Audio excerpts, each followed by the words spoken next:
एक कुशल वक्ता के तौर पर उनकी प्रसिद्धि किसी से छुपी नहीं है। वो बहुत ही जल्द लोकप्रिय होते जा रहे थे। स्वदेशी आंदोलन की लगन उन्हें कुछ इस तरह लगी थी कि उन्होंने अपना जीवन ही इसके लिए समर्पित कर दिया। योग और आयुर्वेद के प्रचार प्रसार के साथ साथ YouTube पर भी उनके व्यूअर्स बढ़ते चले जा रहे थे। राजीव दीक्षित जी, हाँ, ये वही नाम है जिसने स्वदेशी आंदोलन की जो अलग जगाई थी, उसने न केवल लोगों को जागरूक किया बल्कि लोगों को अपनी संस्कृति और सनातन परंपराओं से भी जोड़ा। लेकिन ऐसे शख्स की अचानक मौत ने सबको हैरान करके रख दिया। आखिर क्या है उनकी मौत का रहस्य? हमारे आज के वीडियो में आखिर तक बने रहना, क्योंकि हम लेकर आए हैं ऐसी महान शख्सियत की जीवन से जुड़े कुछ ऐसे रहस्य जिन्हें जानकर आप हैरान हो जाएंगे। राजीव दीक्षित का जन्म 30 नवंबर 1967 को उत्तर प्रदेश के अलीगढ़ जिले के अतरौली तहसील के गांव नाह में हुआ। बताया जाता है कि वो पढ़ने लिखने में बचपन से ही काफी अच्छे थे। एक ब्रिलियंट स्टूडेंट होने के साथ साथ वो बहुत अच्छे रीडर भी थे। उस दौर में बताते हैं कि किताबें पढ़ने के लिए वो 500 रुपए तक खर्च कर दिया करते थे। फिरोजाबाद से 12वीं पास करने के बाद उन्होंने इलाहाबाद से बीटेक किया। इसके बाद कहा जाता है कि IIT कानपुर से इन्होंने एमटेक किया था। इसके बाद उन्होंने भारत के CSIR में कुछ समय तक काम किया। फिर फ्रांस के टेलीकम्युनिकेशन सेंटर में भी काम किया। बताया जाता है भारत के CSIR में काम करने के दौरान उन्हें डॉक्टर APJ अब्दुल कलाम के साथ भी काम करने का मौका मिला। राष्ट्र सेवा ही उनकी जिंदगी का केवल एक मकसद बन गया था।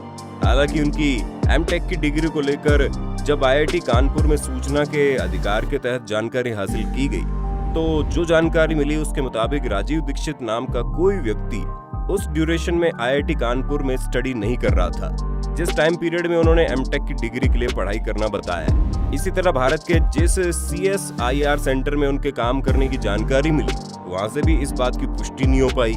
इसी प्रकार फ्रांस के जिस टेलीकम्युनिकेशन सेंटर में उन्होंने खुद को काम करना बताया, वो कम्युनिकेशन सेंटर उनके वर्किंग पीरियड के 1 साल बाद शुरू हुआ। राजीव दीक्षित स्वदेशी को लेकर बड़े ही पजेसिव थे। साल 2009 में वो बाबा रामदेव के संपर्क में आए। बाबा रामदेव को देश की समस्याओं और काले धन के बारे में बताया। इससे बाबा रामदेव काफी प्रभावित हुए।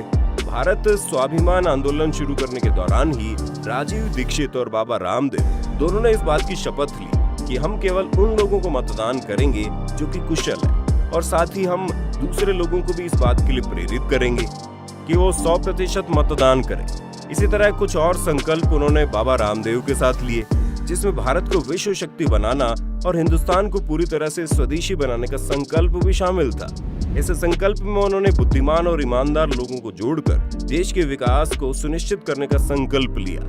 इस आंदोलन के तहत राजीव दीक्षित और बाबा रामदेव ने एक ऐसी प्लानिंग की थी कि वो उन लोगों को अपने साथ जोड़ते जाएंगे और जोड़ने के बाद 2014 में देश के सामने अच्छे लोगों के साथ एक नई पार्टी का विकल्प रखेंगे।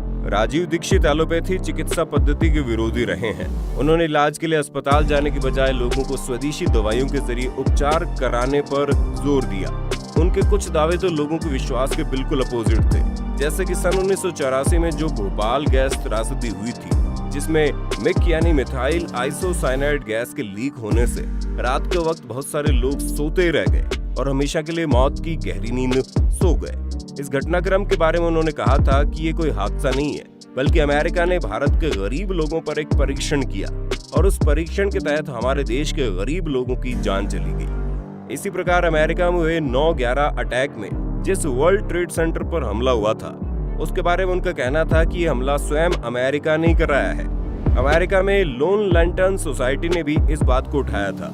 उनका ये भी कहना है कि यूनिलीवर कंपनी का नाम बदलकर हिंदुस्तान लीवर इसलिए कर दिया गया ताकि हमारे देशवासियों को बेवकूफ बनाया जाए और उनको ये लगे कि ये एक भारतीय कंपनी है।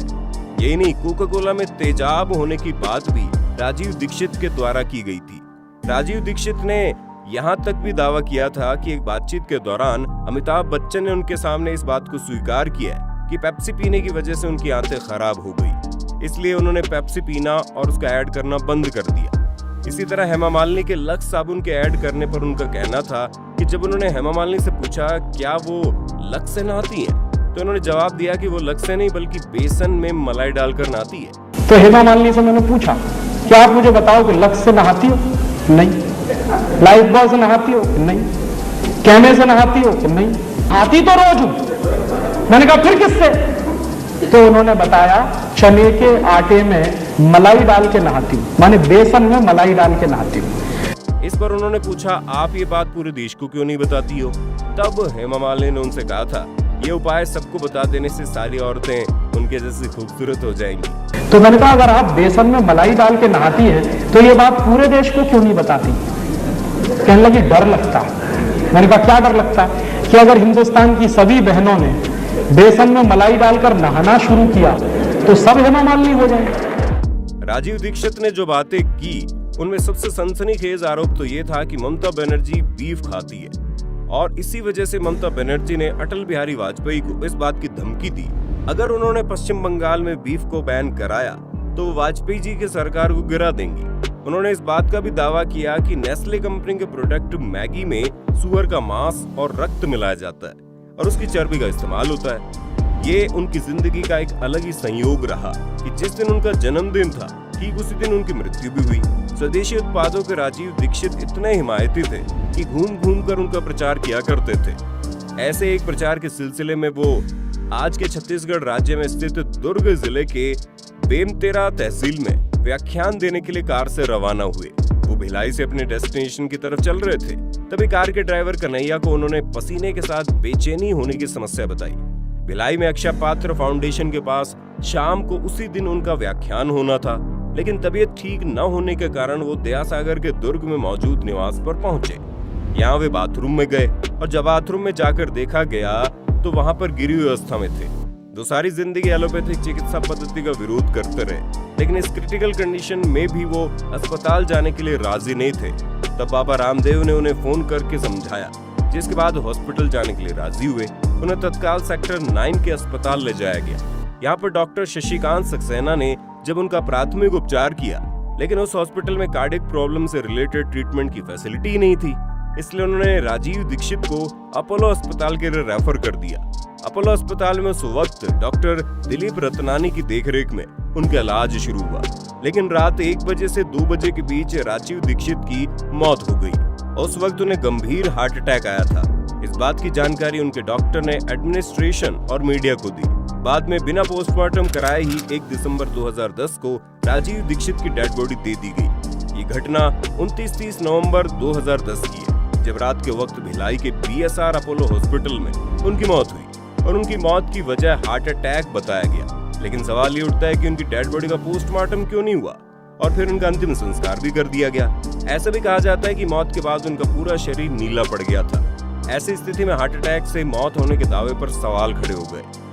उन्होंने 5 जनवरी 2009 को भारत स्वाभिमान आंदोलन का गठन किया था, जिसके तहत लोगों को स्वदेशी वस्तुओं का प्रयोग करने के लिए इंस्पायर किया गया। यानी राजीव दीक्षित भारत स्वाभिमान आंदोलन के वो जनक रहे हैं, लेकिन उनकी मौत एक रहस्य बनकर रह गई। जनवरी 2019 में खबरें आई थी कि राजीव दीक्षित की मौत की एक बार फिर से जांच होगी। ये भी कहा गया कि प्रधानमंत्री कार्यालय की ओर से इसे लेकर दुर्ग पुलिस को आदेश भी जारी कर दिए गए, लेकिन इसके बाद क्या हुआ इसका कुछ पता नहीं चला। दोस्तों, राजीव दीक्षित ने स्वदेशी आंदोलन को न केवल खड़ा किया, बल्कि इसके जरिए इंडियन कंज्यूमर्स को एक दिशा दी। विदेशी कंपनियों के विरोध के साथ साथ विदेशी उपचार के विरोध में भी उन्होंने अपने जीवन की एनर्जी को यूज किया। लोगों के बीच वो काफी पॉपुलर थे। सोशल मीडिया पर उनकी अच्छी खासी फैन फॉलोइंग थी। अचानक इस तरह उनकी मौत की खबर सामने आई तो ये बात लोगों को हजम ही नहीं हुई। कुल मिलाकर उनकी मौत एक रहस्य बनकर रह गई। ऐसे कई सवाल है जिनके जवाब अभी भी मिलना बाकी है। आपको क्या लगता है, राजीव दीक्षित जी की मौत सच में हार्ट अटैक की वजह से हुई थी या इसमें कोई साजिश है? आपका जो भी जवाब हो कमेंट करके बताना। फिर मिलेंगे नए वीडियो में, तब तक के लिए जय हिंद, जय भारत, वंदे मातरम।